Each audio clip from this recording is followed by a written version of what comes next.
Hello guys, welcome to my channel AJ pharma study. আজকে আমরা West Bengal health recruitment board staff nurse যে examination হয়েছিল 2025 সালের 31 তারিখ ডিসেম্বর মাসের, তার একটা থার্ড শিফটের ফুল কোশ্চেন এবং অ্যান্সার নিয়ে তোমাদের সঙ্গে আলোচনা করব। এবং এখানে আমি তোমাদের প্রত্যেকটা সাবজেক্টের অ্যানাটমি, ফিজিওলজি, নার্সিং, মাইক্রোবায়োলজি, তো যে সাবজেক্টগুলো আছে প্রত্যেকটা থেকে কতটা কোশ্চেন তোমাদেরকে জিজ্ঞেস করা হয়েছিল বা এসেছিল, সেই সমস্ত সব জিনিস নিয়ে আজকে আলোচনা করব। তো আমার সাথে জুড়ে থেকো। তো প্রথমেই দেখো যে কোশ্চেনটা আছে তোমাদের হিউম্যান অ্যানাটমি অ্যান্ড ফিজিওলজি থেকে। তো সেই কোশ্চেনটা দেখো যে লেখা আছে, which of the following components are primarily used in a major cross matching blood. তো এখানে যদি আমরা দেখি, এখানে বলছে যে মেজর ক্রস ম্যাচিংয়ে কোন দুটি উপাদান ব্যবহার করা হয়। তো option A donors red blood cell এবং রেসিপিয়েন্ট সেরাম, এটা হবে এর সঠিক অ্যান্সার। কারণ হচ্ছে মেজর ক্রস ম্যাচিং হলো ব্লাড ট্রান্সফিউশনের আগে একটা করা এক্সামিনেশন বা পরীক্ষা। এখানে কি হয়, যদি ডোনার আরবিসি এবং রেসিপিয়েন্ট সেরাম যদি দেখো, যদি রোগীর সেরামে ডোনারের আরবিসির বিরুদ্ধে অ্যান্টিবডি থাকে, তাহলে অ্যাগ্লুটিনেশন বা জমাট বাঁধার একটা চান্সেস থাকে এবং সেই রক্ত আর দেওয়া যাবে না। এবার দ্বিতীয় যে কোশ্চেনটা আছে সেটা দেখো হচ্ছে যে কোন মাসেলে নন স্ট্রেটেড এবং স্পিন্ডিল শেপ সেল দ্বারা গঠিত। তো স্মুথ মাসেল হচ্ছে আমার নন স্ট্রেটেড ইনভলেন্টারি স্পিন্ডিল সেল দ্বারা গঠিত হয়।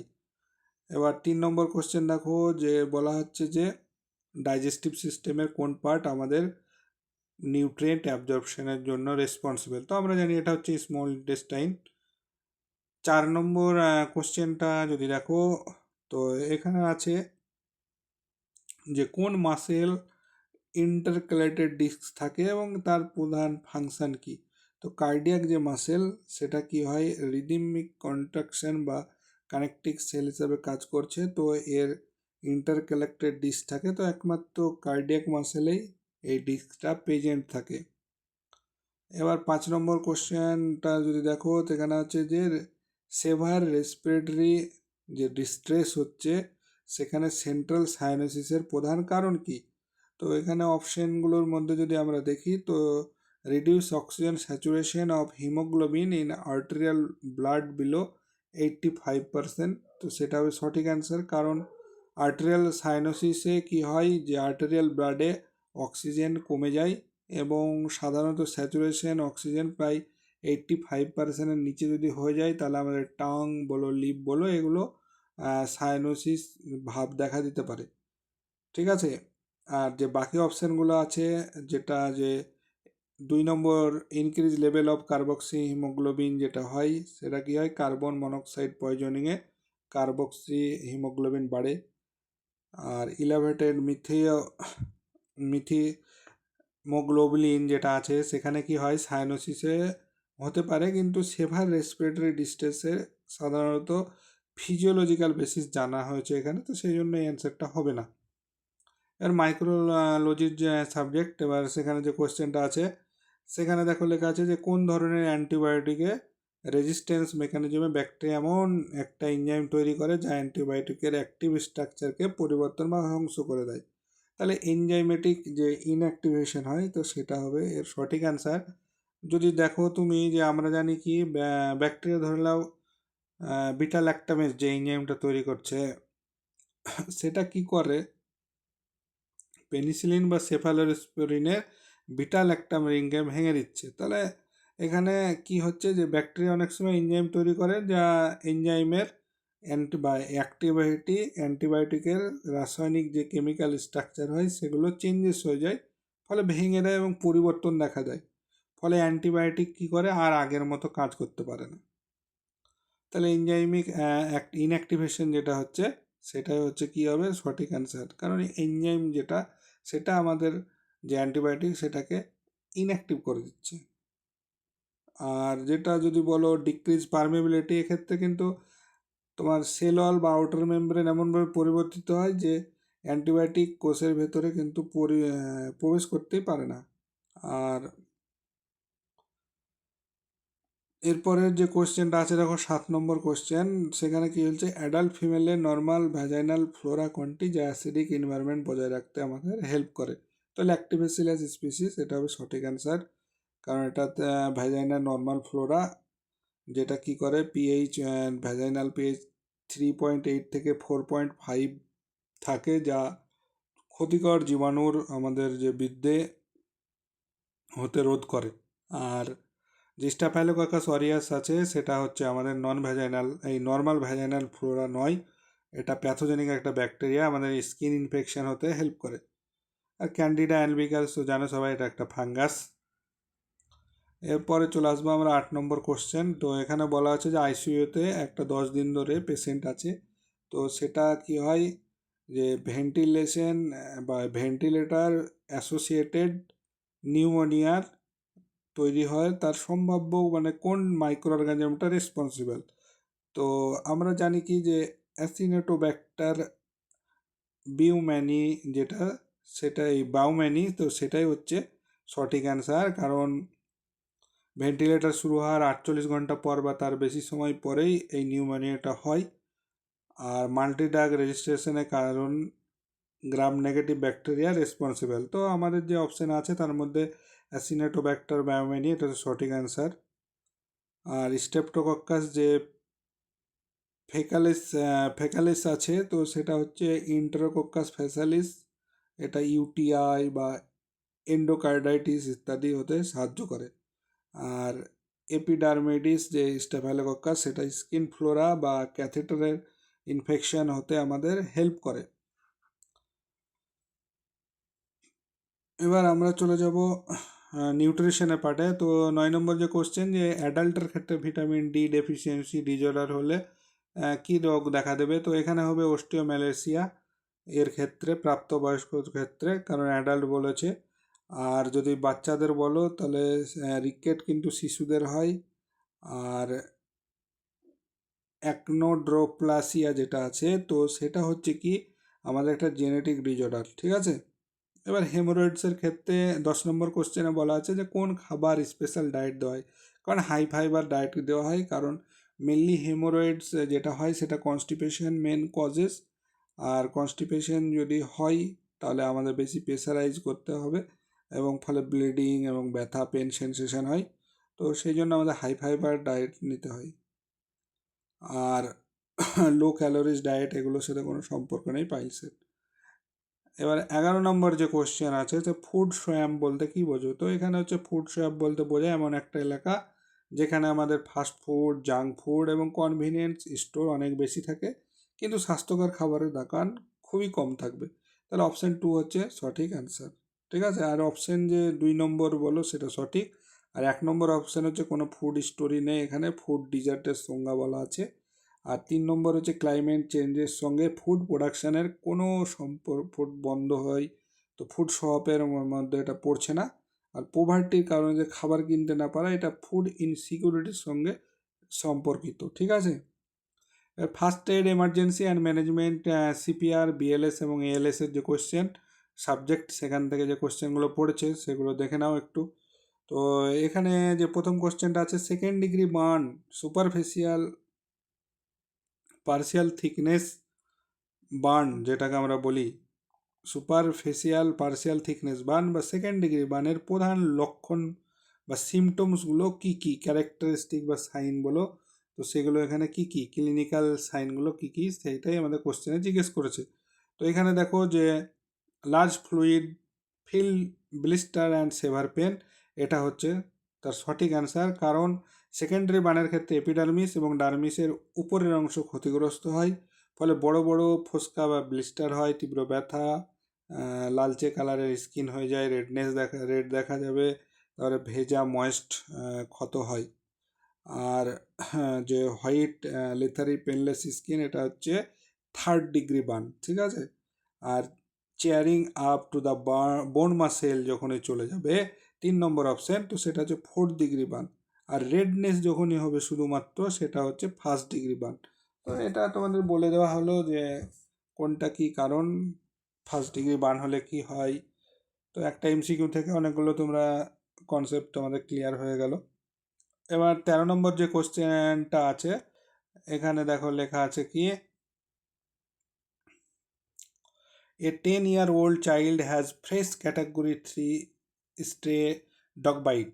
What is the immediate management? যদি 10 বছর একটা শিশুর ক্যাটাগরি 3 স্ট্রে ডগ বাইট হলে তার প্রথমে ম্যানেজমেন্টটা কি? তো আমরা এখানে জানি যে প্রথম ম্যানেজমেন্ট হচ্ছে ওই যে জায়গাটায় কামড়াবে না, সেই যা বাইট করবে, তো সেখানে ওয়াশ করতে হবে ভালো করে, উনটাকে পরিষ্কার করো এবং র্যাবিস ভ্যাকসিন দাও এবং র্যাবিস ইমিউনোগ্লোবিন যেটা বলা হচ্ছে সেটা দেও। তাহলে গভীর কামড়, রক্তপাত এবং মিউকোসা এক্সপোজার হবে 3 নম্বর, মানে ক্যাটাগরি 3-এর মধ্যে যদি পড়ে, তাহলে ইমিডিয়েট ওই জায়গাটা কী হবে, আমাদের পরিষ্কার করতে হবে, 15 মিনিট ধরে মিনিমাম ধুতে হবে, তোমার পরিষ্কার করো, আর র্যাবিস ভ্যাকসিন দাও, আর র্যাবিস ইমিউনোগ্লোবিন আরআইজি দেওয়া হয়।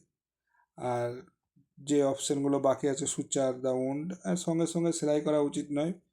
আর ওরাল অ্যান্টিবায়োটিক প্রয়োজন হলে দিতে হবে, কিন্তু র্যাবিস প্রতিরোধের মূল চিকিৎসা এটা নয়। আর টিটেনাস যে ভ্যাকসিন যদি বলো, টিটেনাস দেওয়া যেতে পারে, কিন্তু র্যাবিস ভ্যাকসিন প্লাস আরআইজি এর কোনো বিকল্প এখানে নেই। এবার তুমি নেক্সট আর একটা কোশ্চেন চলে এসো। এবার 14 নম্বর যে কোশ্চেনটা আছে, এখানে বলা আছে যে a nurse is passing by a building when she noticed smoke coming from inside. Upon entering the building, she find a person collapsed in a smoke-filled room. As she prepared to rescue the casualty, which of the following actions should the take first? তাহলে বলছে ধোঁয়া ভরা ঘরে একটা অচেতন ব্যক্তিকে যদি তুমি উদ্ধার করার সময় প্রথমে তুমি কি করবা, ঠিক আছে? তো প্রথমে কি করব আমরা, আগুন লাগলে ধোঁয়া এবং বিষাক্ত গ্যাসের উপরের দিকে জমা হয়, তাহলে আমাকে কি করতে হবে, crawl along the floor with a wet cloth over your face to reach and remove the casualty. তাই আগুন লাগলে ধোঁয়া এবং যে গ্যাস, যে আমাদের ক্ষতিকারক গ্যাস উপরের দিকে জমা হয়, তো নিচের দিকে তুলনামূলক পরিষ্কার বাতাস ধরে নাও থাকে, তাহলে আমাকে কী করতে হবে, উদ্ধারকারী যে হবে সে হামাগুড়ি দিয়ে যেতে হবে ক্রাউল পজিশানে, মুখ নাক ভেজা কাপড় দিয়ে ঢাকতে হবে, আর তারপর দ্রুত আহত ব্যক্তিকে আমাদের নিরাপদ স্থানে নিয়ে যেতে হবে। আর যে সব দরজা জানালা খুলে দেওয়া, এতে আগুন আরও তাড়াতাড়ি ছড়িয়ে যেতে পারে। আর সরাসরি ঢুকে যাওয়া যাবে না, কারণ সে নিজেও আবার বিপদে হয়ে পড়ে। তো বাকি অপশানগুলো এখানে ম্যাচ হচ্ছে না। এবার নার্সিং ফাউন্ডেশন যে সাবজেক্ট, তো সেখান থেকে আমরা দেখবো এবার যে তোমাদের কী কী কোশ্চেন আছে। দেখো, তো এখানে যে কোশ্চেনটা আছে, which parameter is directly measured by a pulse oximeter. তো পালস অক্সিমিটারের সাহায্যে আমরা সরাসরি কোন প্যারামিটারটা পরিমাপ দেয়, তো অক্সিজেন স্যাচুরেশন লেভেল। এটা খুবই কমন কোশ্চেন, মেমোরি বেসড একটা কোশ্চেন। এবার দেখো এখানে যে তোমাদের একটা বলা আছে কি, অ্যাসারশন আর রিজন, তার কারণ এখানে যে বলা আছে, তো সেখানে আছে দেখো অ্যাসারশন এতে বলা আছে GCS Glasgow coma scale less than equal to যদি সেভার হেড ইঞ্জুরি ধরা হয় এবং এয়ারওয়ে প্রোটেকশন প্রয়োজন হতে পারে, যেমন এন্ডোট্রাকিয়াল ইনটিউবেশনের ক্ষেত্রে বলেছে। আর রিজন যে রোগীর GCS রোগীর কনসাসনেসের একটি স্ট্যান্ডার্ডাইজড অ্যান্ড অবজেক্টিভ অ্যাসেসমেন্ট, যা সেরিব্রাল আমাদের কর্টেক্স এবং ব্রেন স্টেমের কার্যকারিতাকে মূল্যায়ন করে। তো এই জিনিসটা আমার বলা আছে দেখো। তো এখানে আমাদের কি হবে, তাহলে আমরা এখানে যে কোনটা ঠিক আর কোনটা ভুল, তো আমাদের এটা বলতে হবে। তাহলে এখানে আমাদের যে অপশান আছে, বোথ A and R আর true and R is the correct explanation of A। তাহলে বলা হচ্ছে যে এইখানে GCS স্কোর যেটা 13 থেকে 15 যদি হয় মাইল, 9 থেকে 12 হলে মডারেট, আর লেস দেন 8 ইকুয়াল টু যদি হয় তাহলে সেভার হেড ইঞ্জুরি। তো GCS লেস দেন 8 হলে এয়ারওয়ে রিফ্লেক্স আমাদের কী হবে, কমে যেতে পারে, তাই রোগীকে ইন্টুবেশন করে এয়ারওয়েতে সুরক্ষিত রাখা হয়। তাহলে রিজন যেটা সত্য, CGS রোগীর I opening, verbal response O motor response মূল্যায়ন করতে হবে। করে কনসাসনেসের যে মাত্রা সেটা নির্ণয় করে। এবার এই মূল্যায়নের ভিত্তিতে যদি দেখো আমাদের দেখতে পাচ্ছি এটা, তার রোগীর এয়ারওয়ে প্রোটেকশন দরকার কিনা, তো সেটাই আছে, বোঝা যাচ্ছে যে এয়ারওয়ে প্রোটেকশন আমার লাগবে কি লাগবে না। তো রিজন আর অ্যাসারশন সঠিক ব্যাখ্যা, ঠিক আছে। এবার যে 17 নম্বর কোশ্চেন দেখো, the formation of Indian nursing, না 17 নম্বরের কোশ্চেন এটা না।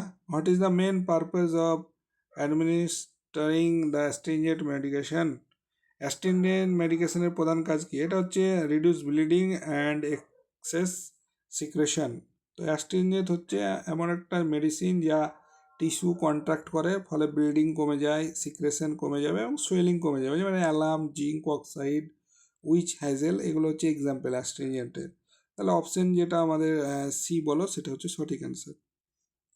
18 নম্বর কোশ্চেন, এখানে দেখো যে ইন্ডিয়ান নার্সিং কাউন্সিল আইএনসি 1947 যদি যে স্ট্রাকচারের মূল মানে প্রধান উদ্দেশ্য কি কি ছিল, তাহলে এর হচ্ছে uniform standard for nursing education across India. তাহলে সারা ভারতে নার্সিং অ্যান্ড এডুকেশনের একই মান ইউনিফর্মলি স্ট্যান্ডার্ডে বজায় রাখতে হবে, নার্সিং কারিকুলাম নির্ধারণ করতে হবে, নার্সিং স্কুল বা কলেজগুলোকে স্বীকৃতি প্রদান করতে হবে। তো অপশন 2 হচ্ছে সঠিক অ্যান্সার। 19 নম্বর কোশ্চেনটা দেখো যে বলা আছে, নেক্সট কোশ্চেন আমরা দেখব যে ইন্টারডার্মাল রুট অফ ড্রাগ অ্যাডমিনিস্ট্রেশন বেশি কোন কাজে ব্যবহৃত হয়? ঠিক আছে, তো এটা হচ্ছে অ্যালার্জি টেস্টিং অ্যান্ড টিউবারকুলোসিস স্ক্রিনের ক্ষেত্রে আমরা বেশি ইউজ করে থাকি। তো অপশন এ হচ্ছে সঠিক অ্যান্সার 19 নম্বর কোশ্চেনের। কারণ ইন্টারডার্মাল ইঞ্জেকশন ডার্মিসের মধ্যে দেওয়া হয় এবং খুব অল্প পরিমাণ 0.1 ml দেওয়া হয়। আর যেমন ধরে নাও সবথেকে বেশি টিবি টেস্ট, যেমন ম্যান্টক্স টেস্ট, অ্যালার্জি টেস্ট, এগুলোতে আমরা করি। আর ভ্যাকসিন, ইনসুলিন, হেপারিন, এগুলো সাধারণত সাবকিউটেনিয়াস বা ইন্ট্রামাস্কুলার রুটে দেওয়া হয়। আর greater than all M L drug dermal ভলিউমের কিন্তু দেওয়া যায় না, এটা মনে রাখবে। আর ব্লাড স্টেমে ডাইরেক্ট ড্রাগ, এটা ইন্ট্রাভেনাস রুট, একমাত্র আইভি রুট।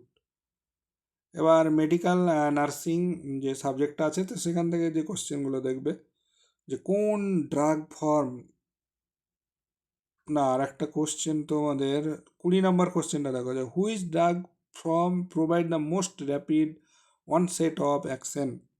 তাহলে যে ড্রাগ ফর্ম সবচেয়ে দ্রুত আমাদের কাজ শুরু করে, তো এখানে এটা খুবই একটা নর্মাল কোশ্চেন যে ইন্ট্রাভেনাস রুট বা আইভি রুট, সেখানে ডাইরেক্টলি তুমি চলে যাবে আমাদের ব্লাড স্ট্রিমে এবং তাড়াতাড়ি rapid onset of action show করে, ঠিক আছে। এবার মেডিকেল নার্সিং, সার্জিক্যাল নার্সিংয়ের কোশ্চেনগুলো দেখবো। Which of the following organism cause chicken pox? তাহলে চিকেন পক্সের জন্য কোনটা আমাদের দিই, সেটা হচ্ছে জীবাণু, সেটা হচ্ছে আমরা কি জানি, virus, varicella zoster virus chicken পক্সের জন্য আমাদের দায়ী। আর তোমার ফাঙ্গাস দ্বারা এগুলো হয় না, এগুলো কনসেপচুয়াল কোশ্চেন এটা। 22 নম্বর কোশ্চেন যদি দেখো যে কার্ডিওজেনিক পালমোনারি এডেমাতে জমে থাকা অতিরিক্ত যে তরল বের করার জন্য আমাদের কি মানে মেডিসিন ইউজ করতে হবে? তো এটা খুবই একটা কনসেপচুয়াল কোশ্চেন বা ইজিও বলতে পারো একদিক দিয়ে। ফ্লুইড যেটা আমাদের অ্যাকুমুলেট থাকে, তো ফ্লুইড আমরা বের করি, তো সেই সব ক্ষেত্রে আমরা কী করি, ডায়ুরেটিক্স ইউজ করতে থাকি। তো এখানে লুপ ডায়ুরেটিক্স যেটা আমাদের ফিউরেসিমাইড, সেটাই হচ্ছে ভালো। কারণ কার্ডিওজেনিক মোনারি ইডেমাতে হৃৎপিণ্ড কী হয়, ঠিকঠাক পাম্প করতে পারবে না, ফলে ফুসফুসে বা লাংসে আমাদের ওয়াটার জমতে শুরু করে। তো লুপ ডায়ুরেটিক্স দিলে আমাদের ইউরিনের মাধ্যমে সেটা বেরিয়ে যাবে, এক্সপেল হয়ে যায় এবং আমাদের যে শ্বাসকষ্ট সেখান থেকে আমরা রিলিফ পাই। আর এসি ইনহিবিটার তো জানো কেন আমরা দিব না, কারণ হার্ট ফেলিওরের ক্ষেত্রে ইউজ হয়। এটা কোনো পানি তোমার বের করতে পারবে না। আর আয়োনোট্রিপ এজেন্ট দেওয়াও যাবে না, কারণ কার্ডিয়াক আউটপুট প্রায়, কিন্তু ফ্লুইড রিমুভালের কোনো এটা মেডিসিনই নয়। বিটা ব্লকার তো দিতেই পারবে না। এবার চলো 23 নম্বর যে কোশ্চেন, এখানে কেমোথেরাপির নাদির ফেজ এ নার্সের প্রায়োরিটি কেয়ার কি? তো এখানে যে অপশানগুলো আছে সেখানে 3 নম্বর অপশান হচ্ছে monitoring for sign of infection and implementing protective measure. Nadir হলো কেমোথেরাপির পর এমন সময় যখন কি হয়, বিশেষত করে ডাব্লিউবিসির নিউট্রোফিল সব থেকে কম থাকে, ফলে রুগীর কী হবে, ইনফেকশন হওয়ার ঝুঁকি বেশি থাকে। তাই নার্সের প্রধান কাজ হলো ইনফেকশনের লক্ষণ দেখা এবং প্রোটেক্টিভ আইসোলেশন বা নিউট্রোপেনিক প্রিকশন সেটাকে নিতে হবে। তাহলে নিউট্রিশন এটা কিন্তু প্রায়োরিটি নয়, হেয়ার লস এডুকেশন এটাও না, তাহলে আমাদের হচ্ছে ইনফেকশন মনিটরিং করতে হবে। কারণ ডিফেন্স মেকানিজম কে করে, আমরা ডাব্লিউবিসি নিউট্রোফিল না, সেই জন্য। তাহলে 24 নম্বর কোশ্চেন দেখো, which of the following condition is generally associated with Bouchard nodes. Bouchard নডসে সাধারণত কোন রোগে দেখা যায়? এটা হচ্ছে অস্টিও আর্থারাইটিসে দেখা যায়। এটা হলো যে প্রক্সিমাল ইন্টারফ্যালেঞ্জিয়াল বা পিআইপি জয়েন্টের বোনের যে জয়েন্ট ফোলা বা অস্টিও আর্থারাইটিস দেখা যায়, ঠিক আছে।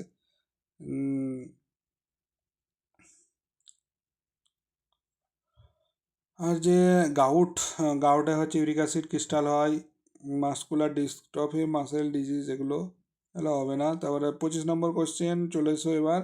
যে এখানে বলা আছে, দেখো যে কোশ্চেনটা আছে তোমরা সবাই দেখতে পাচ্ছ, তার মিনিংটা এই যে রোগীর বা পেশেন্টের অবস্থা অনুযায়ী শ্রেণীবিভাগ করার এমার্জেন্সি প্রিন্সিপালের নাম কি? তা ট্রায়াজ হলো জরুরি অবস্থায় রোগীর গুরুতরতা বা কীরকম ইনফেকশন কি হয়েছে অনুযায়ী অগ্রাধিকার ভিত্তিতে ভাগ করা হয়। যাদের অবস্থা খুবই খারাপ তাদের আগে চিকিৎসা দেওয়া হবে।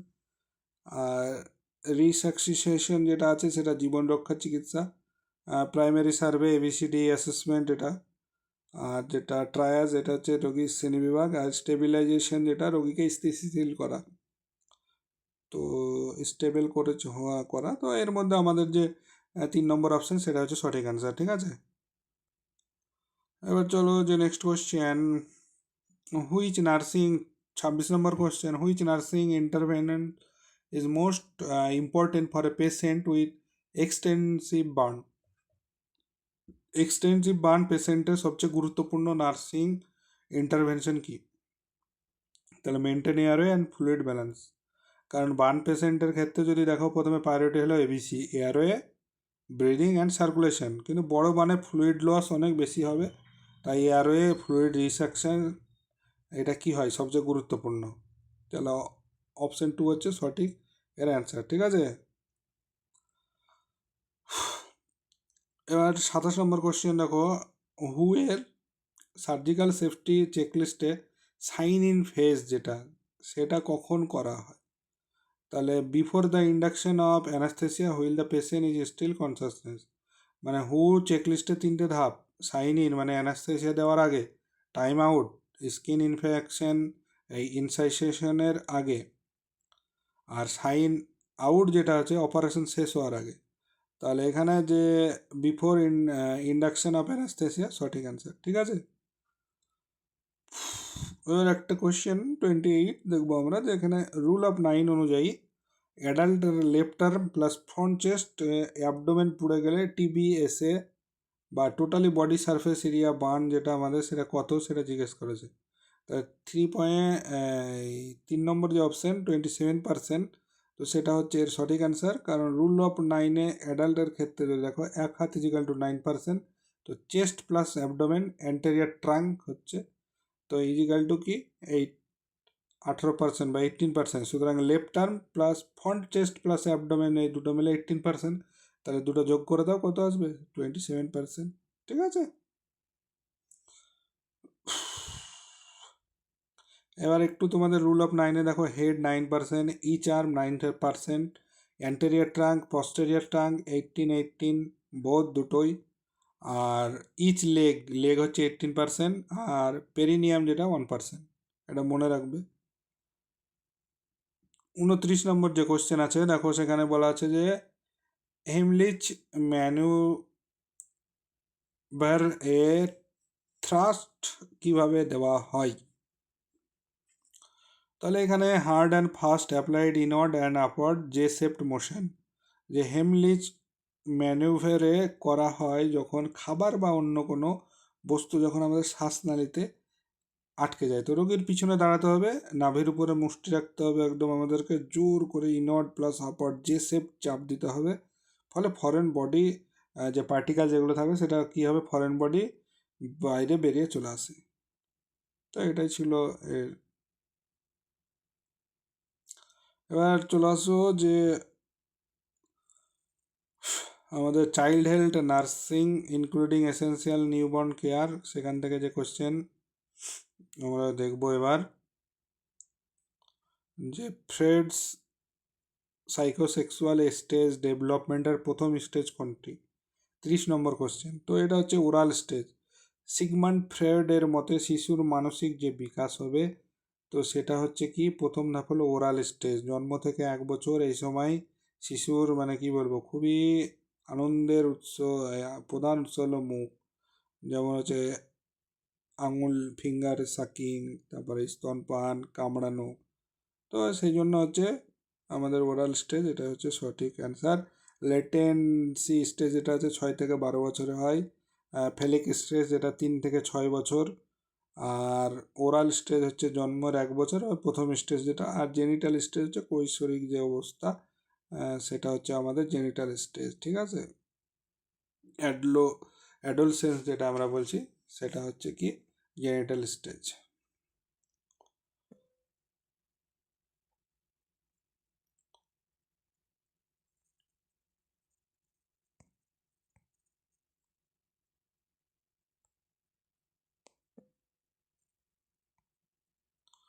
এবার যে কোশ্চেনটা দেখো, আমরা দেখব হচ্ছে 31 নম্বর কোশ্চেন।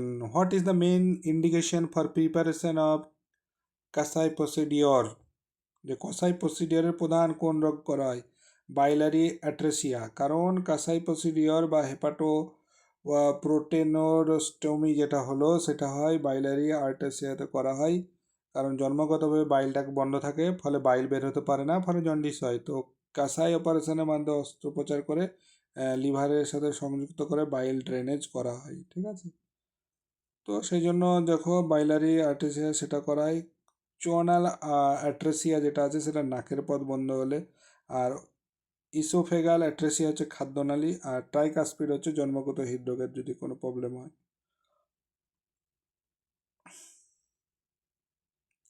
32 নম্বর কোশ্চেন যদি দেখো, যে what is the standard recommended weight based single dose of paracetamol for a child?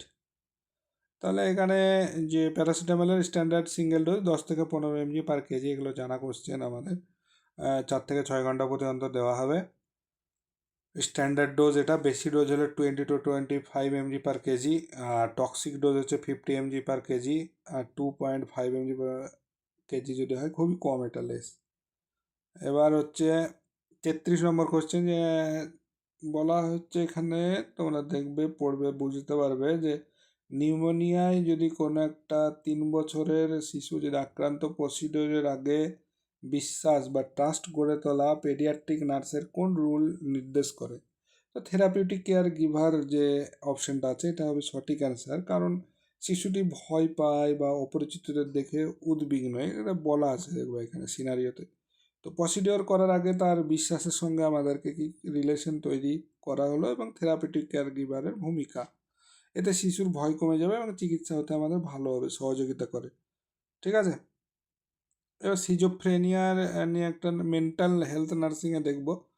তো সিজোফ্রেনিয়ার জন্য আমাদের যখন কন্ডিশন হয়, তখন কোন নিউরো ট্রান্সমিটার সবচেয়ে বেশি আমাদের জড়িত? তো এটা হচ্ছে আমাদের ডোপামিন, ঠিক আছে। কারণ ডোপামিন হাইপোথিসিস সব থেকে বেশি এখানে গ্রহণযোগ্য হবে আমাদের ক্ষেত্রে, এই ক্ষেত্রে।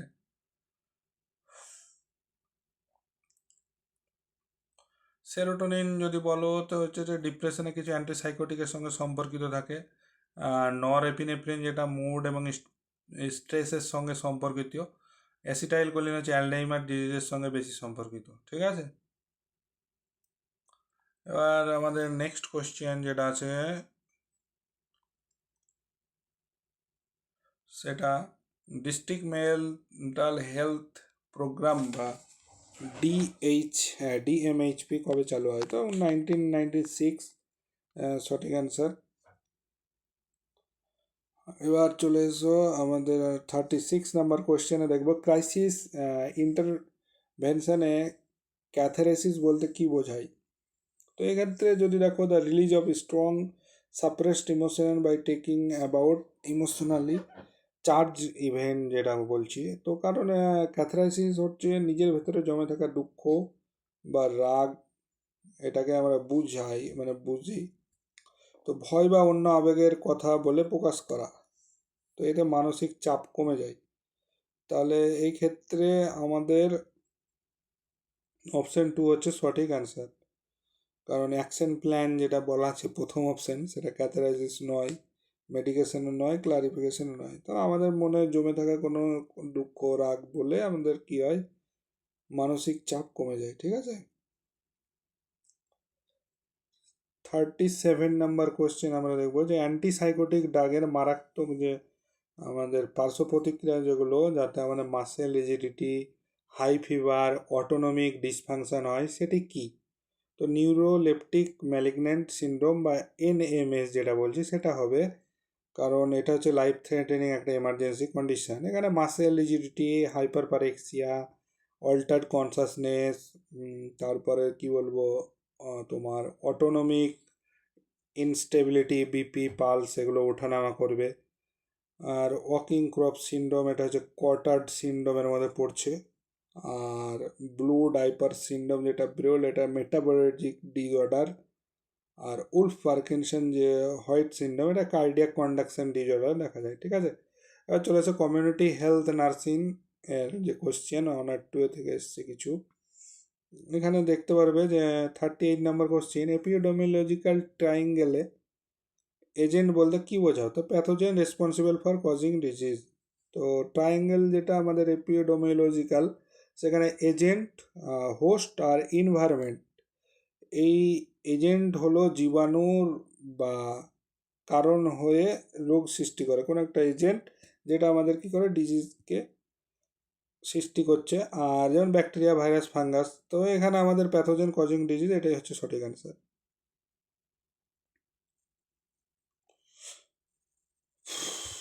এবার আমাদের যে 39 নম্বর কোশ্চেন দেখব, এখানে দেখো যে আমাদের একটা ম্যাচিং দিয়েছে column A column B, disease আর হচ্ছে প্রাইমারি ভেক্টর, ম্যালেরিয়া, চিকেনগুনিয়া, কালাজ্বর।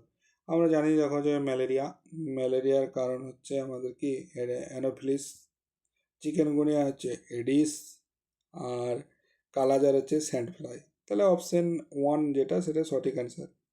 ঠিক আছে, এবার চলে এসো তোমাদের 39 নাম্বার আর একটা ম্যাচিং দিয়েছে দেখো, sub centre, primary health centre, community health centre. আর এদিকে তোমার দেওয়া আছে যে পপুলেশন কত কত হলে কোনটা কার মধ্যে পড়ছে। তাহলে আমরা জানি সাব সেন্টার যেটাকে এনএম দ্বারা পরিচালিত হয়, তো সাব সেন্টারে থাকে 3,000 থেকে 5,000।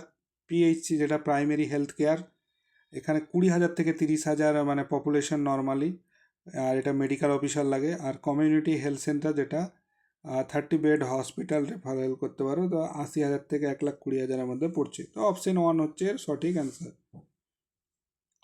এবার 40 নাম্বার যে কোশ্চেন, 40 নাম্বার কোশ্চেনে আমরা দেখতে পাবো যে আরএনটিসিপি এর অধীনে টিবি এবং ডায়াগনোসিসের জন্য সবচেয়ে বেশি ব্যবহৃত পেরিফেরাল ল্যাবরেটরি কোনটি। তো এইগুলো আমরা দেখব যে অপশানগুলো আছে, এবং তার মধ্যে থেকে সঠিক অ্যান্সার যেটা হলো সেটা হচ্ছে ডেজিগনেটেড মাইক্রোস্কোপিক সেন্টার বা ডিএমসি, যেটা টিবি নির্ণয়ে সবচেয়ে গুরুত্বপূর্ণ একটা পেরিফেরাল ল্যাবরেটরি। আর যে আইআরএল যেটা হচ্ছে সেটা হচ্ছে ইন্টারমিডিয়েট রেফারেন্স ল্যাবরেটরি, এটা হবে না। আর ডিএমসি হচ্ছে সঠিক অ্যান্সার। ঠিক আছে, এবার মিডিওফ্রি অ্যান্ড গাইনোকোলজিক্যাল নার্সিং থেকে যদি দেখি, তো দেখো এখানে প্রথম কোশ্চেনটা আছে 41 নম্বরে, হোয়াট ইজ লোচিয়া। তো লোচিয়া হচ্ছে vaginal discharge after child birth. তো প্রস্রাবের পর যখন ডেলিভারি হয়, বাচ্চার প্রস্রাবের পর জরায়ু থেকে বের হওয়া আমাদের যে রক্ত, টিস্যু, এগুলো মিক্স হয়ে যেটা থাকে সেটাই হচ্ছে কি লোচিয়া আমরা জানি। আর লোচিয়া রুব্রা যেটা হচ্ছে 1 থেকে 3 দিন রেড কালারের হয়। লোচিয়া সেরোসা 4 থেকে 10 দিন, যেটা কি বলবো ব্রাউনিশ কালার বা পিঙ্কিশ টাইপের হবে। আর লোচিয়া আলবা 10 দিন বা 6 সপ্তাহ, যেটা হোয়াইটিশ হবে। ঠিক আছে, তো 3 নম্বর 2 নম্বর চাইল্ড বার্থে ডিসচার্জ অপশানটা হচ্ছে সঠিক অ্যান্সার।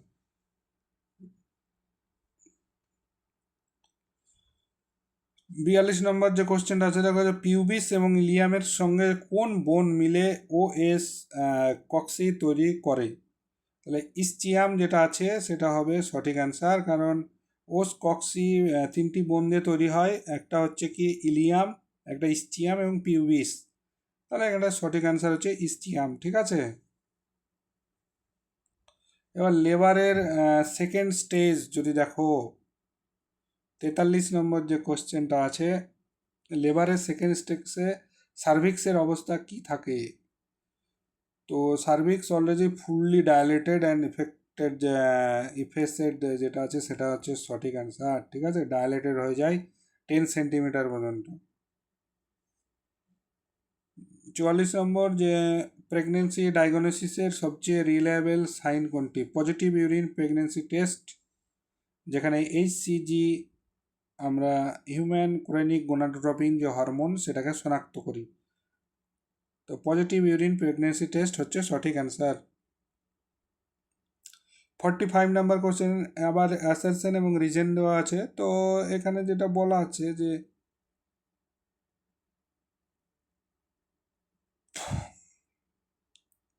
তো সেখানে বোথ আমাদের যে অপশানটা আছে 1 নম্বর সেটা হচ্ছে সঠিক অ্যান্সার হবে। আর 46 যে 36 উইক্সের গর্ভবতী মায়ের বিপি 170/115, তাহলে +3 প্রোটিনিউরিয়া এবং পরে কনভালশন হলো, তাই এটা ডায়াগনোসিস কি? তো ইক্ল্যাম্পেসিয়া যেটা আছে, সেভার প্রিক্ল্যাম্পেসিয়া প্লাস কনভালশন। ঠিক আছে, তো এটা হচ্ছে সঠিক অ্যান্সার। 47 যে এমসিকিউ দেখবো আমরা, সেখানে লেখা আছে যে শোল্ডার ডিস্টোকিয়ার ফার্স্ট লাইন ম্যানুভার কোনটি? তো ম্যাকরোবার্টস ম্যানুভার, যেটা শোল্ডার ডিস্টোকিয়ার প্রথম করা হয়। এতে মায়ের বা বুকের দিকে ভাঁজ করে পেলভিসের অ্যাঙ্গেল বাড়ানো হয়। ঠিক আছে, সেকেন্ড লাইন হচ্ছে উড ক্রস কিউ, আর জেভেনিল হচ্ছে শেষ তোমার।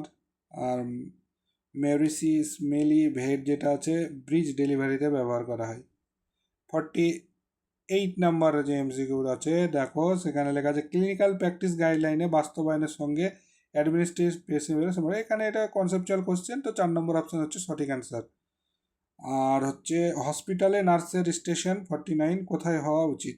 তো এটা হচ্ছে আমাদের 1 number option, it should be located centrally to allow clear view of the entire patient unit. তো একটা আদর্শ নার্স স্টেশন যেটা আমাদের কি হয়, মিডিলে হওয়া, সেন্ট্রালি লোকেটেড হওয়া উচিত, যেটা রোগীকে পর্যবেক্ষণ করা এবং জরুরি অবস্থায় আমাদের দ্রুত পৌঁছানো যায়। তো এটাই ছিল আজকের ফুল একটা সেশনস, তোমাদের প্রিভিয়াস ইয়ারের যে কোশ্চেনগুলো পড়েছিল তো সেই বেসিসে বানানো। তো আজকের জন্য এইটুকু। যদি ভালো লাগে চ্যানেলটা সাবস্ক্রাইব করো আর তোমাদের বন্ধুদের মধ্যে শেয়ার করো। Thank you.